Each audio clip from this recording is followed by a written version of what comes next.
12월 13일 월요일 하나님께서 이 시간 우리에게 주시는 말씀은 욥기 33장 14절에서 33절 말씀입니다. 욥기 33장 14절부터 33절 말씀입니다. 하나님은 한 번 말씀하시고 다시 말씀하시되 사람은 관심이 없도다. 사람이 침상에서 졸며 깊이 잠들 때나 꿈에나 밤에 환상을 볼 때에 그가 사람의 귀를 여시고 경고로서 두렵게 하시니 이는 사람에게 그의 행실을 버리게 하려 하심이며 사람의 교만을 막으려 하심이라.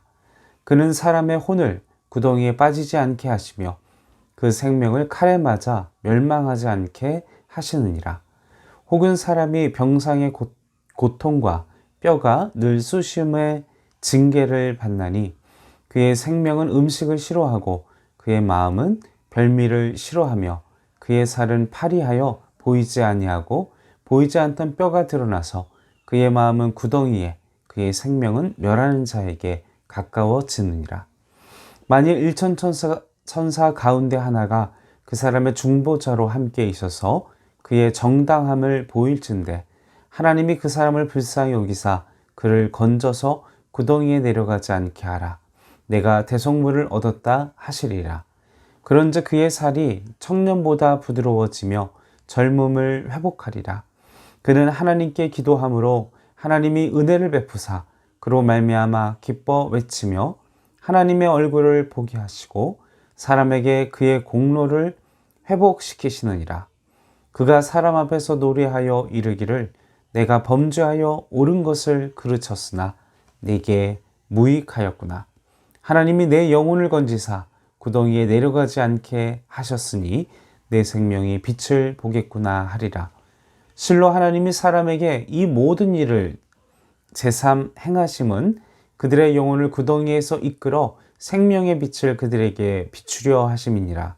욥이여 내 말을 귀담아 들으라. 잠잠하라. 내가 말하리라. 만일 할 말이 있거든 대답하라. 내가 기쁜 마음으로 그대를 의롭다 하리니 그대는 말하라.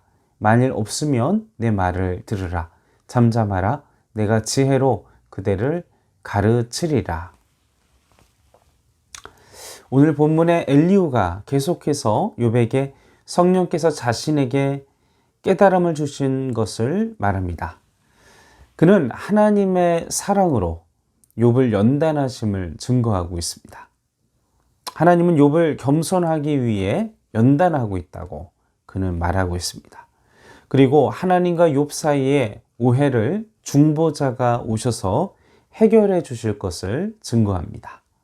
그가 앞서 본문에서 자신 욥과 조금도 다름없는 연약한 피조물에 불과하기에 인간적인 권위로서는 욥에게 그 어떤 권고나 교훈을 줄 수 없다고 합니다.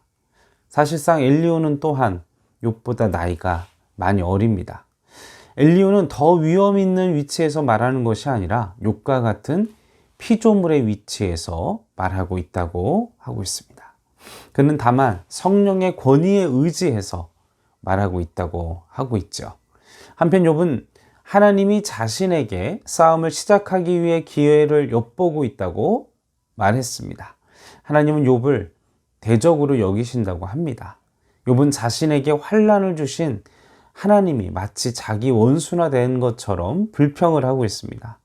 엘리후는 욥이 자신의 의를 주장하다가 하나님을 불의한 분으로 여긴다고 지적합니다. 그래서 12절에서 14절을 보면 욥의 말에 문제가 있다라고 이야기를 하고 있죠. 하나님은 사람보다 크신 분이십니다. 창조주이시고 그리고 욥은 그의 피조물일 따름입니다. 하나님은 욥이 알지 못하는 크신 섭리를 가지고 계십니다. 하나님의 판단과 지식은 깊어서 우리가 절대 그 신묘막측하심은 측량할 수가 없습니다. 하나님이 욥을 원수같이 여기신 것이 아닙니다. 하나님은 욥을 친구같이 신뢰하고 사랑하고 그를 믿고 계십니다. 엘리후는 자신의 의를 주장하는 그런 욥이 의롭지 못하다라고 평가하고 있지요. 하나님이 고난을 주시고 대답하지 않으신다고 해서 하나님을 원수 같다고 말할 수는 없습니다. 사람이 하나님의 음성을 듣지 못하는 것일 뿐이기 때문입니다. 하나님은 말씀을 통하여, 꿈을 통하여, 그리고 사건을 통하여, 주위의 사람들을 통하여 계속해서 우리에게 말씀하고 있습니다. 하나님은 지금 침묵을 통해서도 욥을 신뢰하고 있다고 크게 말씀하고 있습니다. 왜 하나님은 욥에게, 그리고 의인들에게, 하나님의 사람들에게 또한 고난을 주시나? 하나님은 잠들 때나 환상을 볼 때나 15절에서 22절 말씀에 보면 우리의 귀에 대고 분명히 말씀하고 계십니다. 하나님은 고난을 통하여서 사람의 죄악된 행실을 버리게 하시고, 그리고 그 고난 가운데 드러난 우리의 죄와 우리의 연약함들을 그 죄에서 돌이키고 그 죄들을 정결케 하시기를 원하십니다. 그 교만을, 그 행실을 버리게 하기를 원하신다는 것이죠. 엘리후는 새 친구와는 달리 하나님이 사람에게 교만을 막으려고 고난을 주었다고 말하고 있습니다. 하나님은 때로는 교만을 훈련시키기 위해서 고난을 없애달라는 기도에 응답하시지 않을 때가 있습니다. 이때는 기도에 응답이 없는 것이 응답이라는 사실인 것입니다. 욥과 같은 경우에도 기도에 응답이 없으심이 바로 그 응답이라는 것이죠. 바울도 그러했습니다. 자신의 그 육체의 가시를 제거해달라는 바울의 기도에 하나님은 응답하지 않으셨지요. 그 이유는 바울에게 너무나 엄청난 권능을 베풀어 주셨기 때문에 그에게 겸손의 은혜를 베풀고자 하시는 하나님의 응답이었던 것입니다. 하나님 고난을 통해서 욥을 겸손하게 하시고자 응답하지 않으셨습니다. 욥이 교만해서 다른 사람에게, 그리고 칼에 맞아 멸망하지 않게 하십니다. 엘리후는 하나님의 징계를 깨닫고 훈련을 받지 않으면 끝내 영원한 사망에 이르게 될 것이라고 본문에서 이야기를 하고 있습니다. 하나님은 질병으로 욥을 겸손케 하여 천국에 이르게 하시는 것이라고 말합니다. 하늘에 있는 23절에서 24절 말씀에 보면 하늘에 있는 많은 천사 가운데 하나가 죽게 될 사람의 정당성을 증명해주는 중보자가 된다면 그는 죽음으로부터 구원을 받게 될 것이라고 이야기하고 있습니다. 이 천사의 역할은 이미 욥이 자신이 기대했던 것처럼 하나님 앞에서 욥의 의를 보호해주는, 변호해주는, 중보해주는 역할인 것입니다. 하나님은 그 천사를 통해 욥에게 대속물을 주십니다. 대속물을 얻은 것이 하나님께서 심판을 돌이키시는 근거가 됩니다. 이 천사와 이 중보자와 이 대속물은 예수 그리스도를 의미하는 것이지요. 영원한 사망의 구덩이에서 구원을 가능케 하는 것은 사람의 능력이 아니라 대속물을 보시고 돌이키시는 하나님의 긍휼하심에 있습니다.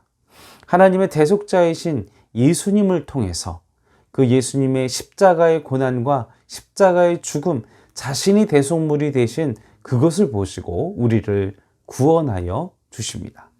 욥은 하나님과 사이의 중보자를 원했습니다. 하나님은 이런 욥을 아시고 의사소통을 중재할 분을 세워주십니다. 욥은 중보자가 없었으므로 하나님의 뜻을 오해하고 불평했습니다. 하나님은 그런 욥의 연약함을 아셨다라는 것이죠. 중보자 그리스도를 보내사 그의 죄를 대속하십니다. 이를 통하여 욥을 구하시고 고난 받는 자들을 구원케 하십니다. 25절부터 33절의 말씀을 보면 하나님은 욥에게 은혜를 베풀어 주시고 욥은 그로 말미암아 기뻐 외칩니다. 고난에서 자유케 된 자가 기뻐 외칩니다. 욥은 욥으로 하나님의 얼굴을 보게 하시고 그리고 하나님의 공의를 회복시켜 주십니다. 엘리후는 단지 육체의 회복뿐 아니라 그의 지위와 명예와 그리고 영적인 상태의 회복까지도 언급하고 있습니다. 그 영혼을 건지사 구덩이에서 내려가지 않게 하신 하나님의 그 넘치는 사랑을 노래합니다. 생명의 빛을 보게 하신 그 사랑을 노래합니다. 하나님이 고난을 주신 것은 그의 영혼을 구덩이에서 건져내 생명의 빛을 비추려 하심입니다. 엘리후는 자신의 변론에 대한 자신감에서 욥의 답변을 요구하고 있습니다. 엘리후는 내가 너에게 깨닫게 해주겠다고 말합니다. 만약 엘리후의 자신의 주장에 대해 어떤 반박을 해도 그리고 그것에 대하여 기꺼이 대답하겠다라고 이야기를 하고 있습니다. 엘리후는 욥의 주장이 자칭 의로움을 주장하시는 것임에 대해 자신은 철저히 객관적인 입장에서 진실을 말하고 있다고 합니다. 엘리후는 첫 번째로 사랑의 하나님을 증거했습니다. 절대로 하나님은 욥에게 원수된 하나님이 아니라는 것입니다. 하나님은 욥을 미워하시지도 않고 대적과 같이 여기시도 아닌 사랑의 하나님을 전하고 있다는 것입니다. 인간에게 긍휼을 베푸시는 하나님, 인간을 기뻐하시는 하나님을 증거하였습니다. 고난을 통하여 인간의 교만을 제거하고 죄된 습관을 없애게 하시고 영생에 이르게 하시는 하나님의 그 소망에 대하여, 소망의 하나님에 대하여 엘리후는 이야기를 했다는 것입니다. 사랑하는 성도 여러분, 하나님은 여러분들에게 고난을 즐겨하시지 않습니다. 그런 하나님은 우리를 원수같이 여기시고 우리를 심판해야 할 대상으로만 여기시지 않는다라는 사실인 것입니다. 하나님은 우리를 사랑으로 대하시고 있고 앞으로도 그러할 것이며 사랑으로 우리를 이끌어 주실 것입니다. 둘째로 중보자 예수 그리스도를 증거하였습니다. 그분은 우리의 대속물이 되어주시고 우리가 바로 살도록 도와주십니다. 우리를 새롭게 회복시켜 주십니다. 우리의 의로 그리고 우리의 행함으로 우리가 의롭담을 얻고 구원함을 얻는 것이 아니라 대속물을 통해서 그 대속물 때문에 예수 그리스도 때문에 우리가 구원하심을 얻었다는 사실을 기억하시기를 바랍니다. 예수 그리스도를 그분의 보혈의 능력을 믿으시기를 바랍니다. 그 보혈의 능력 때문에 우리는 구원받았고 그리고 하나님의 백성으로 하나님의 자녀로 우리를 향한 하나님의 그 구원의 계획과 하나님의 그 영광스러운 역사가 예수 그리스도의 보혈 때문에 예수님 때문에 그 영원하신 능력 때문에 우리의 구원과 우리의 삶은 영원토록 보장되어 있음을 기억하시기를 바랍니다. 그 중보자 예수님은 우리를 하나님 앞에서 우리를 변호하여 주십니다. 우리의 허물을 덮어 주십니다. 그래서 우리가 예수님 때문에 고난 가운데에서 고난 후에 주실 영광을 바라볼 수 있습니다.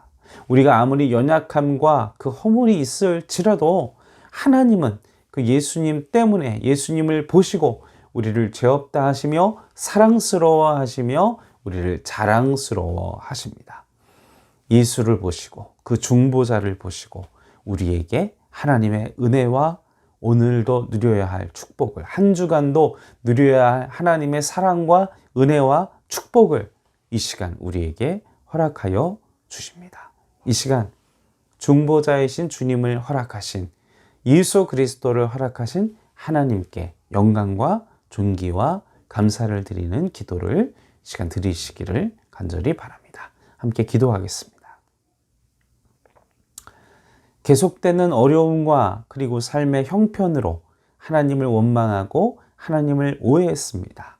그러나 그 하나님은 사랑이셨고 사랑의 마음이셨고 우리를 향한 가장 완벽하고 완전한 계획으로 오늘도 일하시고 오늘도 우리를 이끌어 가실 줄로 믿습니다. 그러한 우리가 우리의 연약함을 깨닫고 주님을 불신하며 죄 가운데 있었던 우리의 죄된 습관을 버리게 하시고 그 죄를 깨닫게 하시고 죄에서 돌이키며 그 죄를 끊어낼 수 있는 하나님의 은혜를 우리가 누릴 수 있도록 도와주시옵소서.